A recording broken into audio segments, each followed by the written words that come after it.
Remember, in any hitting or throwing sport, it's optimal for you to have the big system, your main system, come to a stopping point so that you can start letting the arms go. Same thing applies in the golf swing. But if you're bunching up the left arm and left shoulder, then the only thing that can move the club at that point is your hands. And when you start looking at your golf swing and you see that scoop happening or a lot of that flip, then you know that, hey, my left shoulder, my left arm have got some resistance in it. But it happens as a result of you doing. It's actually beautiful outside today, and it's a good day for us to work on becoming better ball strikers. Because if you're anything like me, you know that going out to the driving range or going to get yourself ready for a round of golf and hitting it all over the club face is, one, annoying, two, really frustrating, and number three, we never figure out a way to be able to get ourselves back on track quickly. Today, I'm going to help you become a compression making machine, because I know a lot of you know exactly that sound you're looking for and that feel that comes out of the club face when you do it right. I will say this before I start teaching this drill and teaching you the importance of being able to get on top of the shot the right way. You have to do me one very big favor at home. You have to head down below and make sure that you are subscribed to the channel, because I know a lot of you at home are watching the videos but not yet subscribed. It helps me out tremendously. It helps us continue to spread our message. And if you like today's video and you see the success that I'm talking about, do me a huge favor, head down below and hit the thumbs up button and let us know in the comments below what your success was. If you have any questions, please let us know what those are and we'll help you out as best we possibly can. Let's get to work. I want you to understand that when it comes to making golf swing changes, yes, it's fun to go out there and work on your favorite instructor's tip of the day or tip of the week and to be able to see that stuff working for yourself. But a lot of you like to have a deeper understanding as to what you're doing and why you're doing it before you start going out there and working on the how aspect. If you're one of those players that doesn't have that sort of attention span and you just want to get to the drill, then head down below in the description and start looking at the timestamps. I'll show you exactly where that stuff starts. Now, the first key for your adventure today of understanding is understanding the importance of having a good and consistent low point in your golf swing and what really determines the low point. Now, in the golf swing, your left shoulder, if you're a right-handed golfer, is your primary pivot point in the golf swing. This is where the club is going to try to bottom out underneath. At My Golf DNA, what we look for at impact is we want the shoulder, the hip, the knee, and the ankle to form a straight line with one another as much as you possibly can. If you have the left shoulder with your 5-iron, your 7-iron, your wedge in a consistent spot, shot after shot, then what does that tell you about your low point? Well, you're gonna have a good consistent low point in your swing. The second thing that I want you to understand that plays a significant role in your ability to be able to compress the golf ball is how to utilize leverage in the golf swing. Leverage is your friend, and when you get down to the point of contact, you have to have some leverage on the shaft, meaning we have to be able to get into a position of what we call forward shaft lean. Now, in order to get forward shaft lean, it's not a position that we want to force to happen. So some of the things that help us get there is lag. Lag is one of those scenarios that doesn't absolutely tie hands with forward shaft lean, but it keeps the club head in behind the hands, and it allows you to be able to transfer speed. So you're gonna wanna have some leverage here as you go forward in today's drill. And then the third and final component that you need to have the deepest of understandings of, because this is gonna knock your socks off here when we start going through the drill, is how significant a role that your spine and your shoulders play in the downward half and your ability to be able to hit down on the golf ball. Think about it this way. When I get into the point of contact, if my left side of my body is stacked up, you can see that my spine is leaning back away from the target to where it's just outside my lead knee. If I increase that tilt, then what did my left shoulder just do? Well, it moved back this way, which now influenced the low point. But what it also does is it starts to shallow the swing plane and path. And now because my shoulders are tilted back before I'm starting to release the club, then my hands are going to be working more on an ascending blow than a descending blow, which is what they really would be doing anyways in a full-on release. But having too much tilt to your spine can make it very, very hard for you to be able to hit down on the golf ball.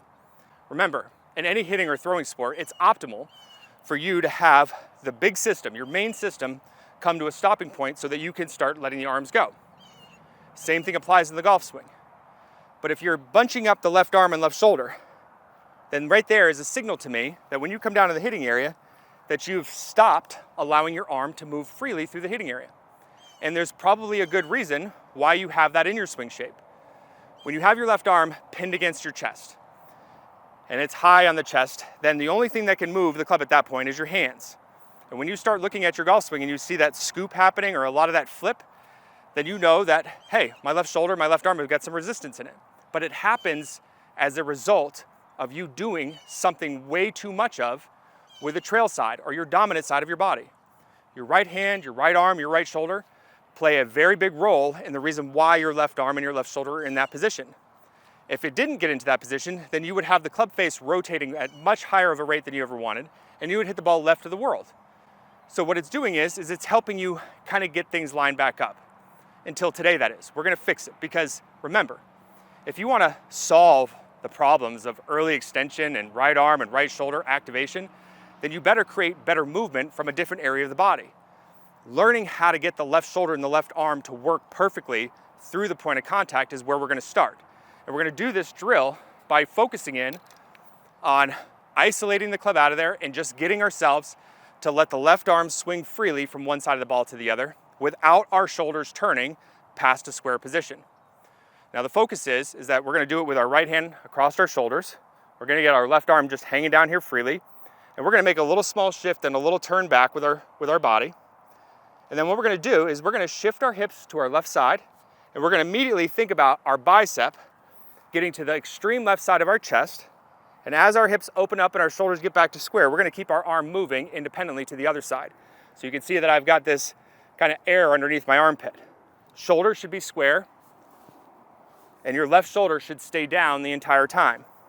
So you're gonna go ahead and do some reps where you turn back, shift left, and think about this arm continuing to move on the left side of the chest past your square shoulder position. And I want you to do about 20 to 25 reps where you're just doing this.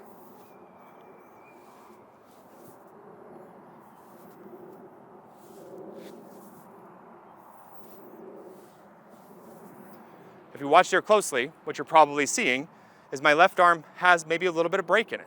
And we've been told that we've got to keep our arm ramrod straight. Tension in the shoulders and the arms is your least favorite friend, okay? I promise you. But now you've got kind of an understanding, okay, I got my left arm, my left shoulder in a better spot. I'm keeping that arm moving. Now what we have to do is we have to dial this in.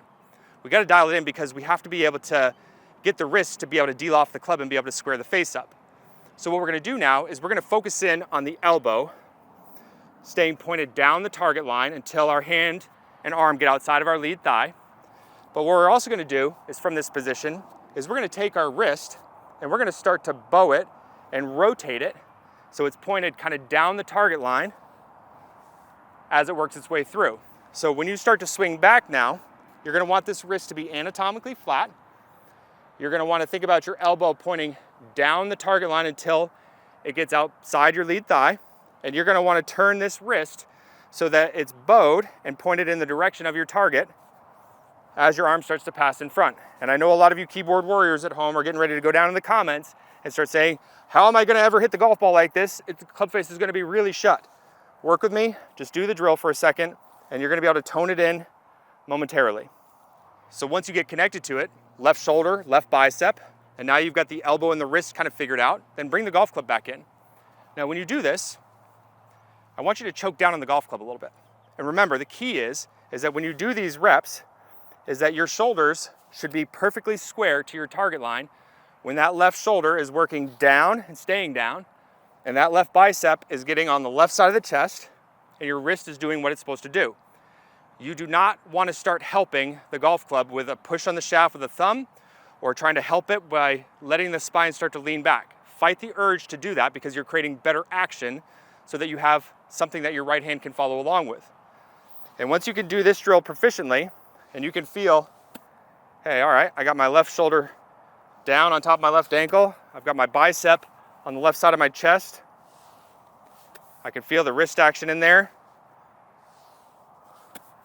Okay, then go ahead and bring the golf ball back in. Take your right hand and put it on the side of the club and start hitting some shots.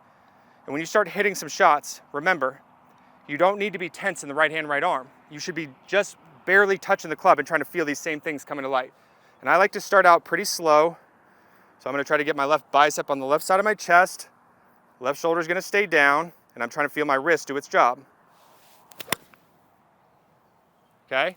I hit the crap out of that ball and did not take much or if any of a divot. But I know that those three factors are in a good spot. I know I've got good low point. I know I've got the left bicep in a good spot, and I know my spine hasn't influenced my behavior. Pretty cool drill. So when you start getting that left arm, that left shoulder and the left arm in the right spot, and you start keeping the tension levels down on the hands and the arms, you start letting things happen through the release, you start hitting golf shots like that, you're gonna be a very happy camper. So it's left shoulder stays down, left bicep, left side of the chest, keep that arm moving. Let the right hand respond to that. And you're gonna find yourself out there compressing the golf ball and with a practice strategy that helps you become more consistent day in and day out. See you guys in the next video.